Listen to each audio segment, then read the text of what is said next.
Cher Taï, il est présent bien sûr partout, en chacun de nous, en chacun de vous. Nous pouvons voir notre maître. Chères sœurs, chers frères, chers amis, c'est un grand bonheur d'être au village des Pruniers aujourd'hui pour nous, pour moi. Nous revenons d'un voyage en Inde. Nous avons marché sur les traces de Siddhartha. Et c'est une chance extraordinaire. Et nous sommes allés dans le petit village où notre maître, où le Bouddha a achevé son temps d'ascèse. Il était devenu très maigre, très fragile. Et il a voulu prendre un bain, il est sorti de l'eau et il s'est allongé presque inconscient. Et il y avait une petite jeune fille, qui s'appelait Sujata, très mignonne, qui apportait des offrandes pour les dieux de la forêt.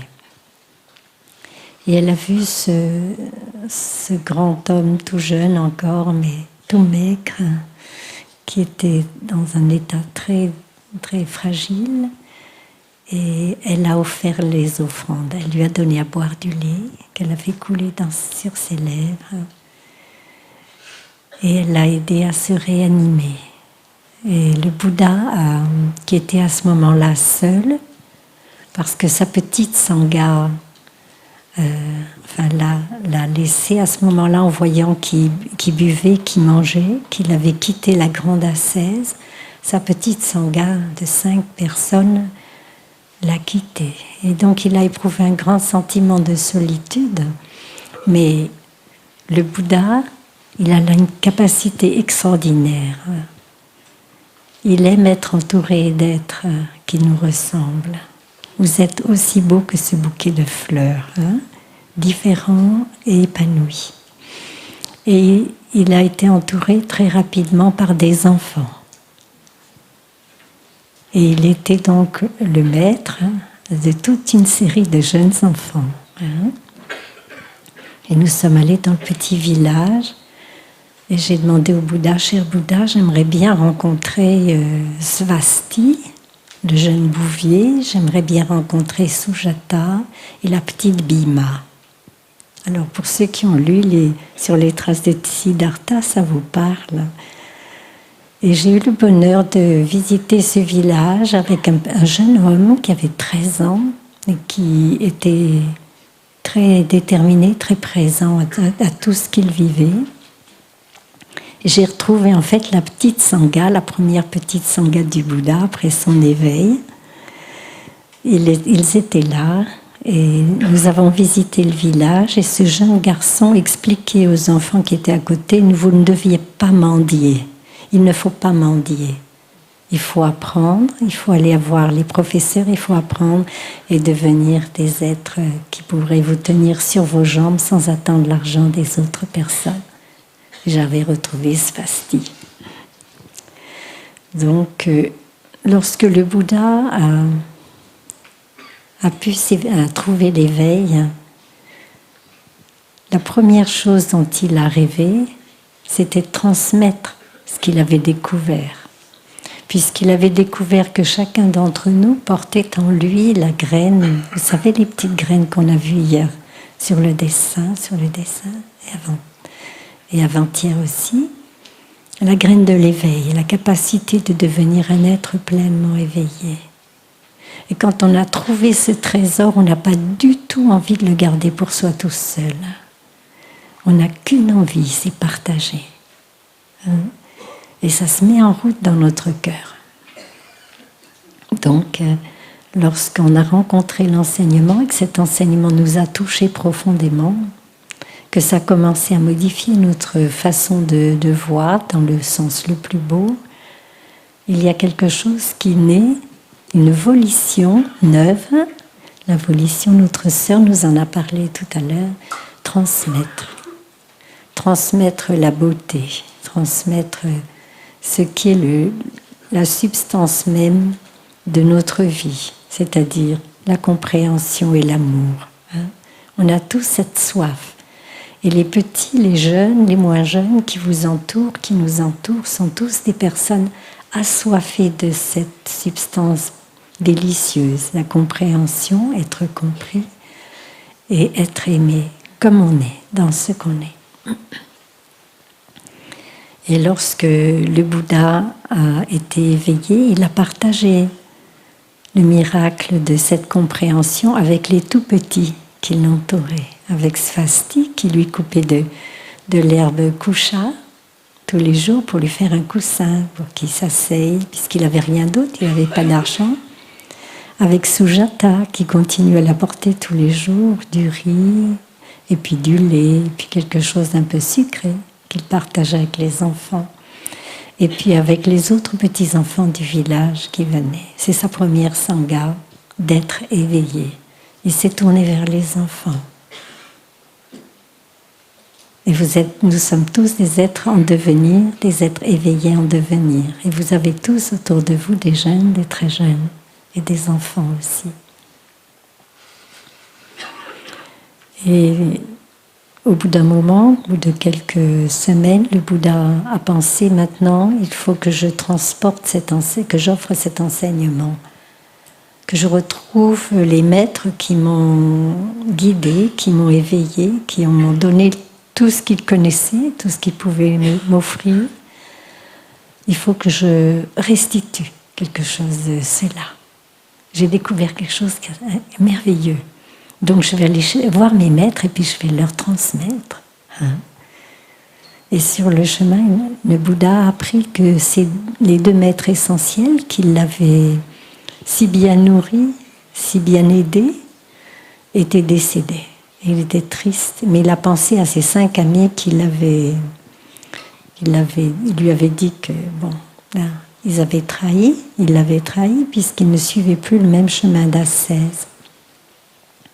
Le Bouddha avait découvert, après avoir mangé l'offrande de Sujata, que quelque chose en lui, c'était de sa force intérieure, physique. Tout à l'heure, notre sœur nous a bien expliqué comment le physique et le mental font une seule chose. Et là, le corps était si faible que l'esprit n'avait plus la possibilité de toucher la vision profonde, la sagesse. Et donc, ses amis, donc quand il avait commencé à manger, il s'était rendu compte qu'il avait besoin de ça et que c'était le chemin du milieu, ni trop, ni pas assez, qui était le chemin le plus adapté. Il avait entendu une cithare, un maître et un élève qui parlaient de la cithare et de la corde de la cithare. Si la corde de la cithare est trop tendue, n'est pas un beau son, et si la corde de la cithare n'est pas assez tendue, il n'y a pas d'espoir d'entendre un son correct non plus. Et ça avait éveillé chez le Bouddha cette compréhension de ce chemin du milieu. Et donc, le Bouddha est allé chercher ses amis, il s'est renseigné, on lui a dit qu'ils étaient au parc des cerfs. Nous avons retrouvé des cerfs dans le parc des cerfs et je pense que l'esprit des grands frères qui nous ont précédés, leur beauté, leur luminosité était là aussi, bien sûr avec le Bouddha. Et dans ce lieu, nous avons écouter des enseignements sur la vie du Bouddha. Hein. Lorsque les amis du Bouddha l'ont vu apparaître, ils étaient bien déterminés à ne pas l'accueillir. Quelqu'un qui nous trahit, c'est quelqu'un qu'on ne souhaite plus rencontrer. C'est très humain. Mais quand ils ont vu le rayonnement, ils n'ont pas pu s'empêcher de venir à sa rencontre, de l'accueillir. Et notre maître nous répète très souvent, seul on ne peut pas faire grand-chose. Et un Bouddha sans Sangha ne peut pas faire grand-chose. Alors, qu'est-ce que c'est que cette Sangha? Qu'est-ce que c'est que ce trésor, ce troisième joyau? Sœur Denim nous a dit tout à l'heure, on a tous cette interrogation. Alors on est très heureux ici, tout va bien, on se sent chaleureux, on se sent compris. C'est un des endroits où on peut exprimer ce qu'on aime. Personne ne nous met en question, personne ne nous fait de la peine, ne nous juge, ni ne nous critique. Comment pouvons-nous continuer cette rencontre merveilleuse? Un jour, il y a quelques années, j'étais encore novice et j'étais au hameau nouveau et j'avais apporté à manger à Thaï ce jour-là, à l'Ermitage. Et Thaï nous dit, il y a beaucoup de monde qui arrive. C'était au moment de l'ouverture de la retraite d'été. Et avec un grand sourire et des yeux pleins d'étoiles, je lui dis, oui, cher Thaï, ils sont très nombreux. Et je lui dis, vous savez, il y a quelque chose qu'il faut que je vous dise, que je trouve formidable. Quand ils se voient, ils se retrouvent d'une année sur l'autre, ils s'embrassent, ils se disent bonjour comme s'ils ne s'étaient pas quittés, et puis ils regardent les enfants, et ils disent alors, et ton petit a grandi? Ah mais oui, c'est extraordinaire, et puis ta fille, qu'est-ce qu'elle devient? Et je lui dis, mais vous savez, Thaï, c'est formidable, je ne pensais pas que ce soit possible. Et Thaï m'a dit avec un beau sourire plein de sa belle stabilité, il m'a dit, on a donné naissance à une famille spirituelle. Et je crois que ça fait partie des moteurs réels de ma vie. Ma volition, elle est vraiment là. Ma volition, elle est vraiment dans... Tu te rappelles de quelque chose que tu voulais dire? Ma volition se trouve vraiment, vraiment dans ce grand désir de voir les êtres s'assembler, des êtres qui ont le même désir, vous vous rendez compte? C'est formidable, s'assembler pour réaliser notre désir ensemble. Donner naissance à notre désir. Je vais te demander d'inviter la cloche, ma chérie, s'il te plaît. Merci. Merci beaucoup. La Sangha du Bouddha a grossi très vite, a grandi très vite. Vous avez vu, Shariputra et Mahamudgalyana lui ont emporté d'un seul coup 250 disciples. Et ça, c'est un des exemples. Donc, à cette époque-là, c'était un petit peu différent. Nous vivons dans un monde de communication. Et une des grandes souffrances de notre monde de communication, c'est la solitude. Le sentiment de solitude, le sentiment d'isolement, le sentiment de n'être pas compris, pas entendu. Et c'est une grande souffrance. Et c'est une souffrance que je vois chez les adultes, mais que je vois aussi chez les enfants, chez les petits, même très jeunes. À la maison de l'Inspire, où nous habitons avec Sœur Daonim, puis d'autres sœurs, nous avons une journée, enfin un après-midi par semaine, par mois, pardon, un après-midi par mois où nous ouvrons pour les familles du cœur. Pourquoi familles du cœur? Les familles ont tendance à ne plus former vraiment des sanghas. Ce sont des sanghas un peu éparses, un petit peu séparés. Et donc nous avons ouvert un après-midi où les parents peuvent venir avec leurs enfants, mais aussi toute personne qui a envie de participer, qui se sent envie d'être le grand-père, la grand-mère d'un groupe d'enfants, d'un enfant, donc la tante, le cousin, la cousine, et tout le monde peut participer à ces journées-là. Nous essayons de redonner le sens de la famille. Nous voudrions que les familles se reconstituent. Des belles familles pleines de joie, pleines d'espérance, des sanghas. Et nous apprenons, comme je m'adresse aussi à des professeurs, nous enseignons la pleine conscience, bien sûr, les pratiques du village, mais avec des jeux. Alors, par exemple, la marche méditative, maintenant, c'est un petit garçon qui s'appelle Thomas, Thomas Mikhailov, qui doit avoir maintenant 7 ans, 8 ans, qui fréquente notre maison depuis longtemps, le village des Pruniers, qui est celui qui organise la marche méditative, qui enseigne la marche méditative avec son petit corps de 7 ans, très décidé, et qui explique aux parents comment ils doivent fermer les yeux pendant que les enfants leur tiennent la main, et que c'est comme ça la marche méditative à la maison de l'Inspire. Alors la grande personne ferme les yeux et puis le petit enfant va guider.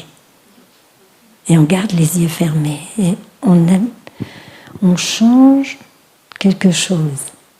C'est plus nous qui guidons. Nous pouvons faire confiance à nos trésors, les petits trésors qui sont sous nos responsabilités. Alors je ne vais pas tout vous raconter de ce qu'on fait, j'espère vous donner suffisamment envie pour que vous ayez envie de venir. C'est le but. Pas tous ensemble, on ne peut pas héberger plus de 100 personnes sous le même toit dans la journée. Après, c'est dangereux. Ou si vous avez l'intention de trouver pour nous une très belle maison, très belle dans le sens large, spacieux, vous êtes les bienvenus. C'est un petit clin d'œil.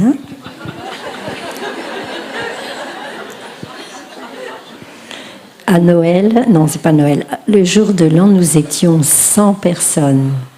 Et nous étions contents. C'est une maison qui a la capacité de s'élargir. Elle fait « j'inspire ».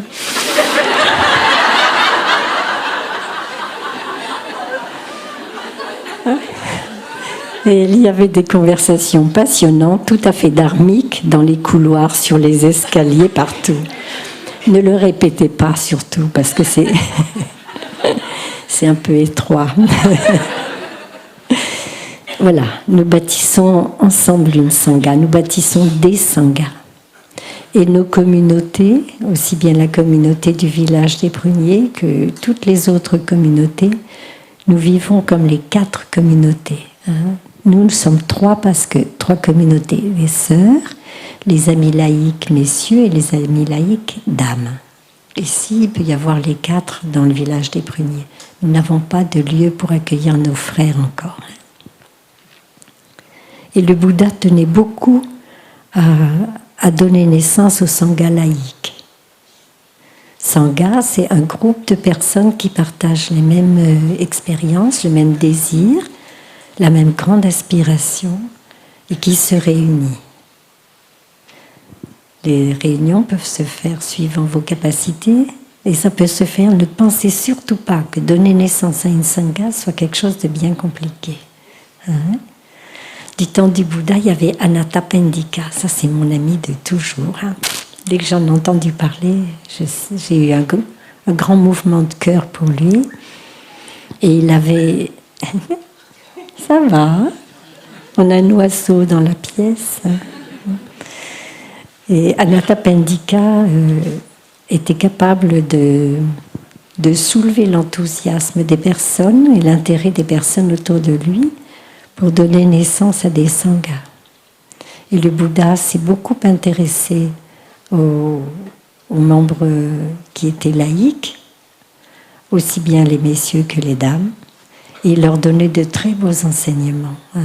De très beaux enseignements. Et toujours avec les 5 entraînements, la pleine conscience, qui étaient beaucoup plus simplement exprimés, mais heureusement nous avons notre maître et la sangha pour les adapter à la vision de notre temps, parce qu'il y a beaucoup de choses de changer depuis le temps du Bouddha. lorsque j'ai rencontré notre maître, il y a longtemps, c'était 86-87, la fin de l'année, Suko Chankong avait encore ses beaux, longs cheveux.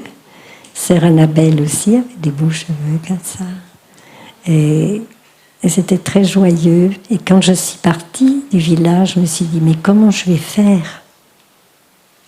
Comment je vais faire pour continuer ce que j'avais découvert et qui m'avait ouvert le cœur et l'esprit un petit peu déjà, ça commençait. Hein, et comme disait Sœur Denim, bon, moi c'était 2 plantes qui ont pris beaucoup de volume au fur et à mesure, ils étaient bien nourris par la méditation, hein, et une chatte qui venait s'asseoir sur mes genoux pendant que je méditais, et elle me donnait le lait, elle faisait...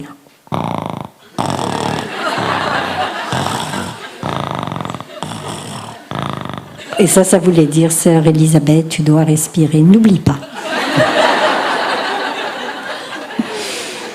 Donc, vous voyez, et c'était des plantes extrêmement fidèles.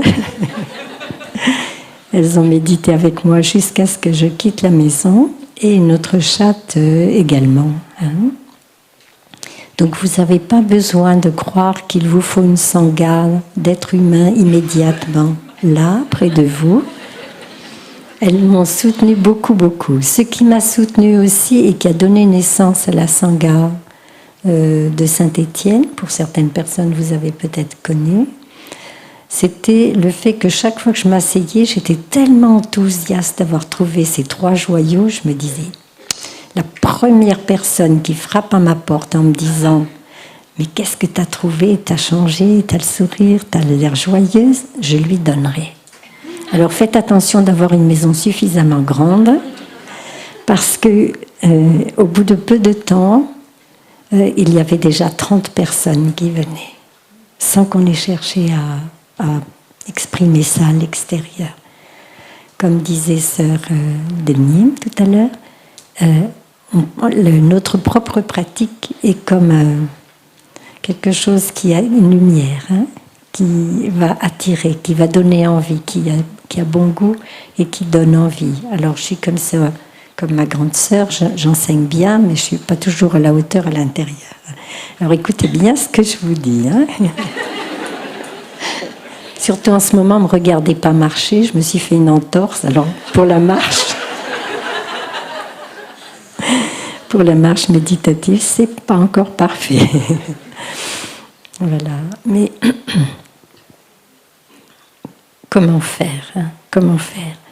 Autour de vous, il y a déjà des sanghas qui existent. Vous pouvez vous renseigner, essayer de trouver. Il y a une liste de sanghas, n'est-ce pas, grande sœur? Il y a des listes de sanghas. Et pas seulement en France, parce qu'il y a des personnes qui sont peut-être d'autres pays. Il y en a beaucoup aussi en Belgique, il y en a en Suisse, il y en a dans beaucoup de pays maintenant. Et vous pouvez vous mettre en contact avec.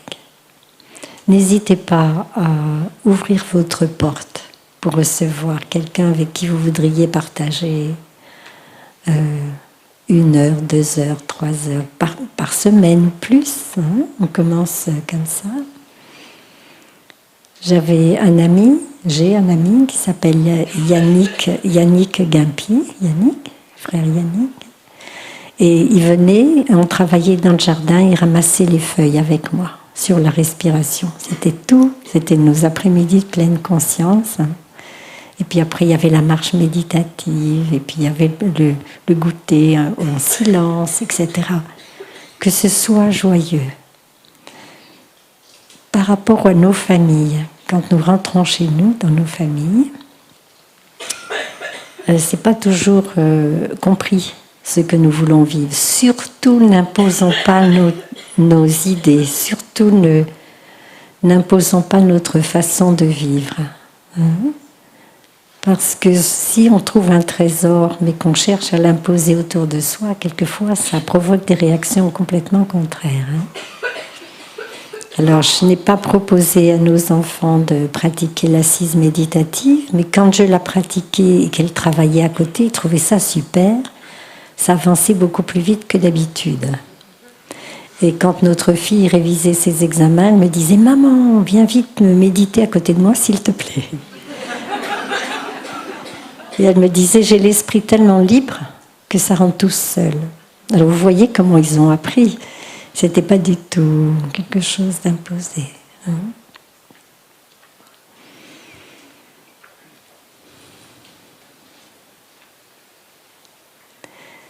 Une sangha, c'est comme une petite ruche.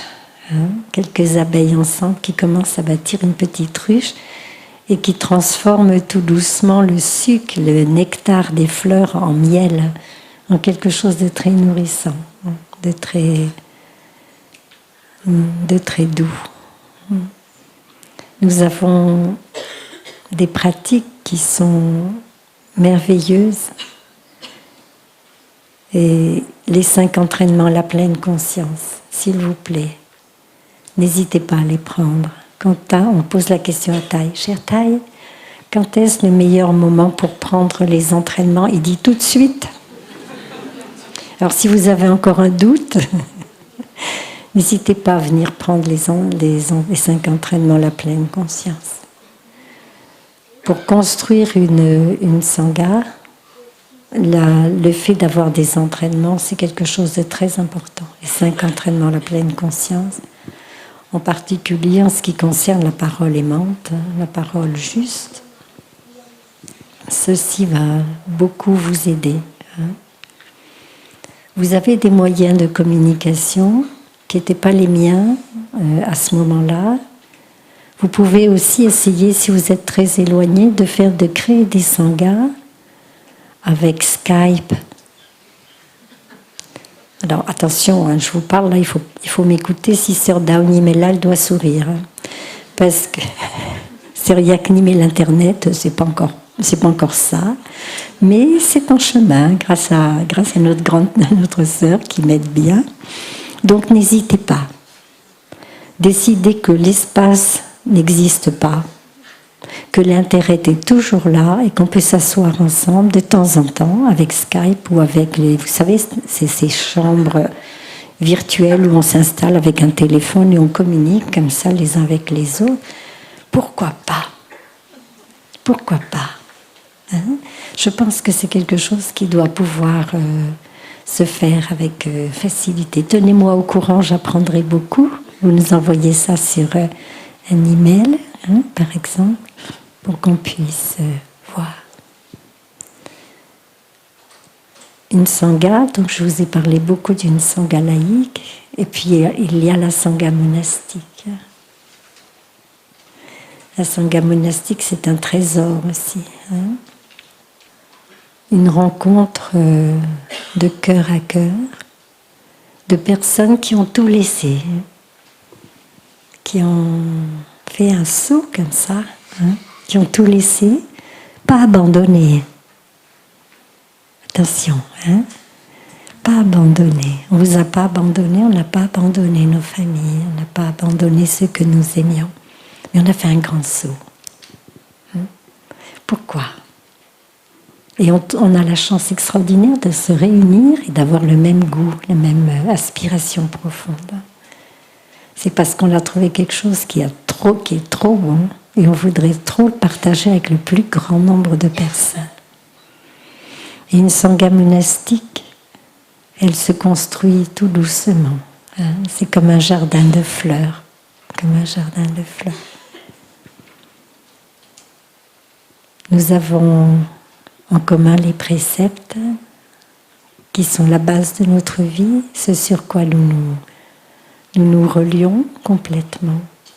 Et les merveilleuses pratiques qui nous sont enseignées et qui nous permettent de vivre ensemble en harmonie. On a un même toit au-dessus de la tête. On partage nos expériences quand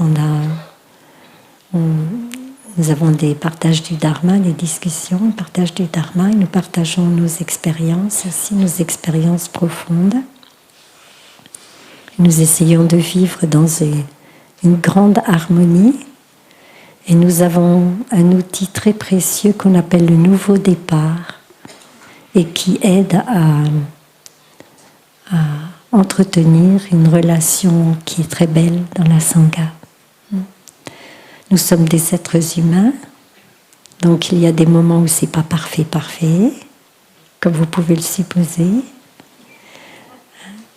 Mais nous avons des pratiques qui nous permettent de transformer les souffrances qui sont nos propres souffrances et les souffrances de nos ancêtres en nous,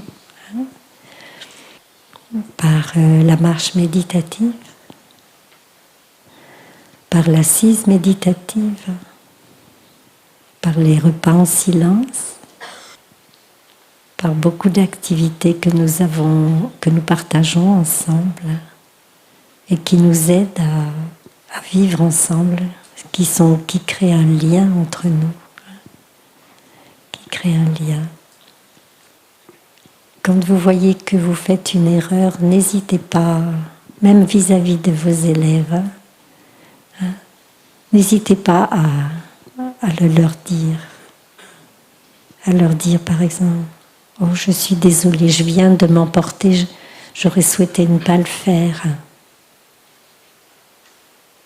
Moi, je sais que j'étais terrorisée par la colère des adultes, mais c'était terrible. J'étais terrorisée par la colère des adultes. Et j'avais un professeur qui était super habile à lancer les gommes sur la tête des enfants. Et je rêvais qu'elle n'ait pas de chaussures avec des semelles de crêpes. Ça ne vous dit rien du tout, bien sûr, parce que les semelles de crêpes, il y a belle lurette que ça a disparu. Et c'est des semelles qui ne font pas de bruit. Alors elle marchait dans le couloir, elle ne faisait pas de bruit. Elle arrivait dans la pièce, il y avait du bruit. Et elle jetait les gommes. Tcha, tcha, tcha. Et ça me terrorisait. Ce sont des souvenirs, mais je l'aime bien. Hein. Je l'aime bien encore, cette vieille. C'était une vieille dame pour moi à ce moment-là. Elle ne devait pas être si vieille que ça.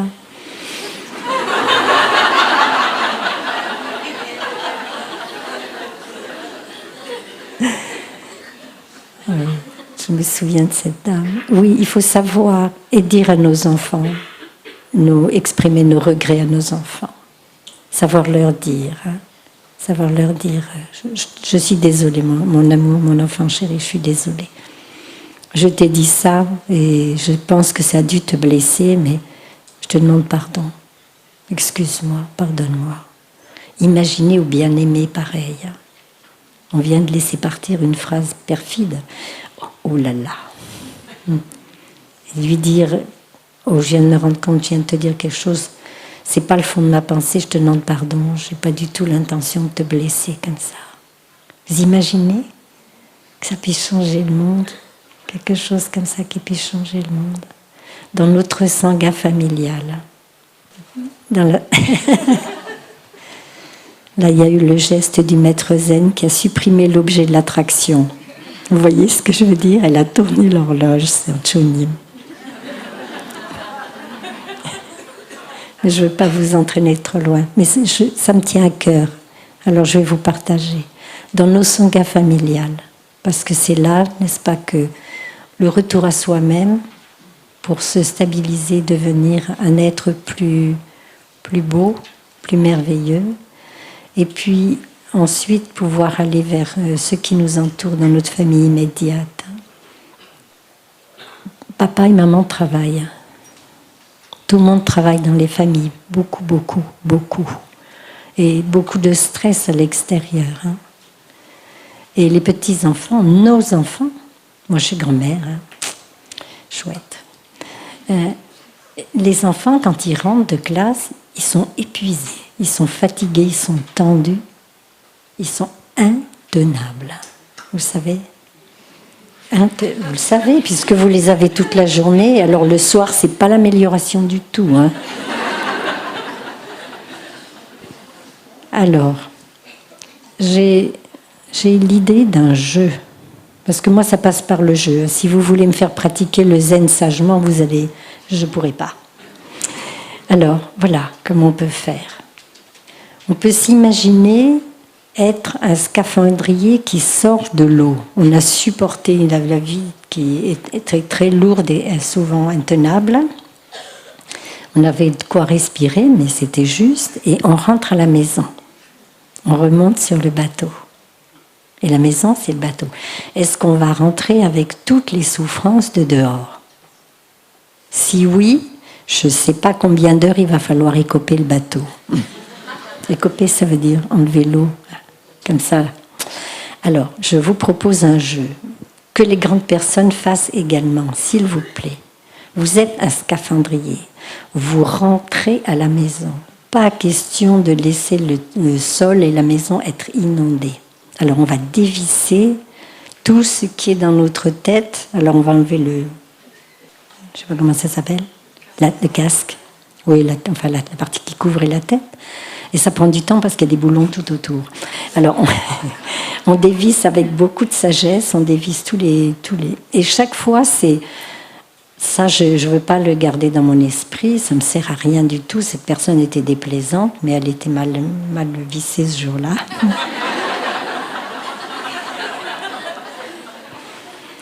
Et puis là, je l'enlève aussi. C'était la dame qui m'a servi à manger à midi. Elle était en colère et c'était pas possible. Et je dévisse tout comme ça. Et j'enlève et je pose physiquement, jouer pour de vrai, si vous voulez vraiment vous débarrasser. Et on pose la tête par terre, avec tous les boulons. Et on ne la garde pas.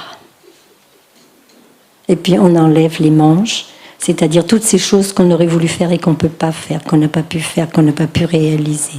On en a plein les bras. Alors on les enlève et on les pose par terre consciemment. J'inspire, je sais que ça, je n'ai pas pu le faire aujourd'hui. Et quoi que je fasse, je ne pourrais pas le faire aujourd'hui. Eh bien, je le pose par terre. Et puis on apprend à l'enfant. Il y a des choses que tu n'as pas pu faire. Pourquoi on va le traîner ça à la maison? Allez, on pose par terre. Et les petits se déshabillent en même temps que les grands. Vous voyez? Et j'ai pas pu aller à tel endroit et j'aurais dû aller faire ceci, j'aurais dû aller faire cela. Allez, j'enlève les jambes de pantalon là. Une jambe après l'autre, s'il vous plaît, parce qu'il y a suffisamment de choses qu'on n'a pas pu faire. Et vous avez remarqué, les pieds des scaphandriers sont très lourds. Alors on les pose pour pouvoir être plus léger. Vous comprenez? Et tout ce qu'on a sur le cœur, qu'on n'a pas, les paroles blessantes ou les choses comme ça, mais pourquoi on les garde? Allez, on défait, on déboulonne. Et puis le miracle, c'est que le lendemain, on ne se rend même pas compte qu'on a laissé ça, on repart sans... On n'a pas besoin, on n'en a plus besoin. Ça va fondre tout doucement dans le sol. Et on se rencontre. Et on peut se rencontrer. Je propose un contrat d'amour dans les couples et avec les enfants. Donc ça peut se faire avec les profs aussi, vous savez. Ils seraient super contents, les jeunes. Oui, que laisser les soucis des parents qui se disputent et les trucs comme ça, oh là là, les pauvres petits. Alors bon, on pourrait faire ça comme ça. Un contrat. Les 10 premières minutes où on rentre dans la maison, d'abord on se sourit, on fait un bonjour, un petit bonjour comme ça, et chacun va dans son coin. T'as bien entendu. Chacun va dans son coin. On disait chez nous, va souffler un peu. Juste le temps de changer l'énergie intérieure. Vous comprenez? Et on fait ça délibérément, on le fait en pleine conscience. Je n'ai pas l'intention de transporter cette énergie dans ma famille. Ma famille, elle a chacun des individus de ma famille, même le petit bébé qui vient de comment ça s'appelle, quand on les met tout petits, la crèche. Mon Dieu, ils ont entendu pleurer je ne sais pas combien d'enfants. Oh non, mais c'est... Bon, alors, même le petit bébé, d'accord? D'accord? Vous êtes d'accord avec moi? On fait ça. Donc, on apprend, chacun se met dans son coin. Ce n'est pas une pénitence, c'est juste le temps de se reposer. Vous avez vu, il y a des canaux. Les canaux sont très intelligents. Sur les canaux, il y a des écluses. Mais pourquoi? Pour pouvoir permettre au bateau de passer d'un stade à un autre, de progresser vers le haut ou vers le bas. Eh bien, c'est ce dont on a le plus besoin dans notre. Pratiquer l'arrêt. Pratiquer l'arrêt. Imaginez que vous êtes avec un bateau, que vous devez changer d'énergie et que vous voulez vous mettre à la même énergie que toute la famille. Alors vous mettez 10 minutes au repos complet dans la maison, tranquille, dans un endroit tranquille. Et après, d'un commun accord, on se retrouve autour de quelque chose de sympa, un jus de fruits. Et là, c'est le moment d'échanger une dizaine de minutes, un quart d'heure. Comme ça, vous n'aurez pas des petits diables qui sautent partout en hurlant pour attirer votre attention qui n'est pas là, forcément, puisque vous êtes épuisé de votre côté. Apprenez à vos enfants, quand ils ont souffert, à faire un toucher de la terre, à ouvrir toutes les cellules de leur petit corps et à poser par terre la souffrance qu'ils ont reçue. Je me suis fait... J'ai mon meilleur copain, il refuse de me voir. C'est horrible, je vais mourir si c'est comme ça. Pas du tout, tu vas voir. On va s'en débarrasser. Allez, on va voir ça et on touche la terre. On pose sur le sol cette souffrance, en pleurant. On a des mouchoirs, ce qu'il faut. Nous aussi, on peut le faire. Vous voyez ce que je veux dire. Et on pose ça au sol et avant de se relever, on regarde bien que la terre ait restitué toute sa splendeur. Elle vous a fait voir des choses que vous aimez. Chez les enfants aiment beaucoup les petits animaux, les choses comme ça. Vous pouvez leur faire voir un joli lac où il y a des biches qui viennent boire, ou des petits écureuils qui se courent après, pour restaurer une énergie différente. Et puis la dernière chose que je voulais vous dire, c'est que grâce à l'Internet, nous sommes toujours ensemble. Il y a beaucoup de nos familles qui sont séparées. Voilà, c'est comme ça.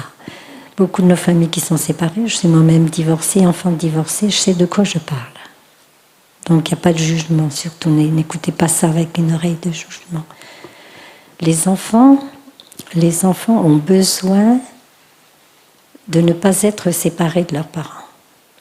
Alors, il y a un truc formidable que Thaï nous a offert. Quelque chose de merveilleux. Dans chacune de mes cellules, papa et maman sont unis pour toujours. Alors, s'ils font semblant de jouer à cache-cache l'un avec l'autre, ça les regarde. Mais ils sont dans moi où que je sois. S'il vous plaît, enseignez ça aux enfants. S'il vous plaît. Et apprenez-leur cette chose formidable. Puisque papa et maman sont ensemble ici, je suis contente d'être avec maman ou avec papa, mais l'autre me manque. C'est indéniable. Alors, on leur apprend à se prendre eux-mêmes dans leurs propres bras, à se tenir le petit corps avec leurs bras, puisque papa et maman sont là ensemble, et se tenir bien serrés comme ça. Et on reconstruit une sangha virtuelle et en même temps réelle. Vous comprenez? Vous m'entendez?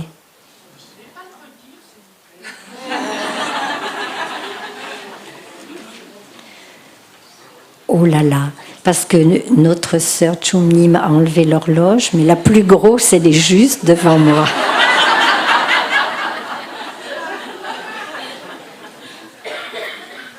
Je recommence. C'est très facile. Tout le monde ici a un niveau suffisant pour avoir fait de la biologie et connaître les problèmes, enfin pas les problèmes, connaître la structure d'une cellule et savoir qu'il y a des chromosomes venus de papa et de maman et qui sont unis, n'est-ce pas? Indissolubles. Et pas seulement pour cette génération, parce qu'ils vont se transmettre de génération en génération. Donc papa et maman sont ensemble pour un bon bout de temps. D'accord? Puisque papa et maman sont dans chacune de mes cellules, les cellules de mon corps. J'apprends à l'enfant à reconnaître cela. Si c'est nécessaire, je lui fais des dessins. Et si c'est nécessaire, je lui fais regarder sur Google la méiose, la mitose, etc. C'est-à-dire la transformation des cellules, n'est-ce pas? D'accord? Et puis, puisqu'on sait que papa et maman sont ensemble, il y en a un avec lequel je suis, c'est Youpi, mais l'autre me manque quand même. D'accord? La personne qui a besoin d'entendre, de bien comprendre, comprend là. Ça va? Je ne vais pas trop vite. Non, c'est pas une blague parce qu'il faut pas se louper, quoi. Et on demande à l'enfant de se prendre lui-même dans ses bras, puisque papa et maman sont ensemble dans chacune de ses petites mains. Il se prend dans les bras lui-même et il se tient. Et ils respirent. J'inspire, je sais que papa et maman sont ensemble là et ils me tiennent dans leurs bras ensemble. J'expire, je peux sourire parce que je sais où les trouver ensemble. Vous comprenez ? Vous faites la même chose, s'il vous plaît, avec les gens qui jouent pour de vrai à cache-cache, c'est-à-dire qui sont décédés. Ils sont toujours là et on les recourt après, vous savez, c'est terrible. Alors on se prend dans nos propres bras. Papa, maman, tu es là. Je sais, grand-père, grand-mère, arrière-grand-père, arrière-grand-mère, tu es là. Et je sens ta main, je sens ta chaleur. Tu peux même me serrer bien fort parce que je peux sentir que tu es là. Et ça va aider les sanghas familiales à se reconstituer. Je ne vous demande pas de vivre avec des gens avec lesquels vous ne pouvez pas vivre, mais de reconstituer la cellule sous cette forme-là. Hein ? C'est joyeux comme jeu. Hein ? D'accord ? Le scaphandre. J'en ai encore plein, mais ça suffit maintenant. Voilà. Et puis, si vous le pouvez, lorsqu'il y a des conflits familiaux, j'apprends une chose terrible à nos petits-enfants. Quand papa et maman se disputent, vous pouvez leur dire « Papa, maman, ça me blesse, je suis triste, tu veux pas aller faire ça dans ta chambre ?» Voilà. J'ai beaucoup d'espoir pour les sanghas familiales. Hein. J'ai beaucoup d'espoir pour les sanghas sur la terre. Et je suis complètement dans la réconciliation. Hein. Voilà. Bon courage. Hein. Je n'ai vu que des étoiles dans vos yeux. Hein. Que des êtres éveillés en devenir. Hein. Merci beaucoup. Merci, sœur Dernier. Chers frères et sœurs, chers amis, cette session de partage va continuer à 15h cet après-midi. Nous aurons les enseignants qui vont continuer à partager avec vous comment ils ont pu mettre en pratique à l'école, dans leur classe, la pratique de la pleine conscience et comment ils ont pu aussi créer une sangha ou un groupe d'enseignants qui vont dans la même direction, sur le même chemin. Et merci beaucoup pour votre présence et votre écoute, pleine de compassion.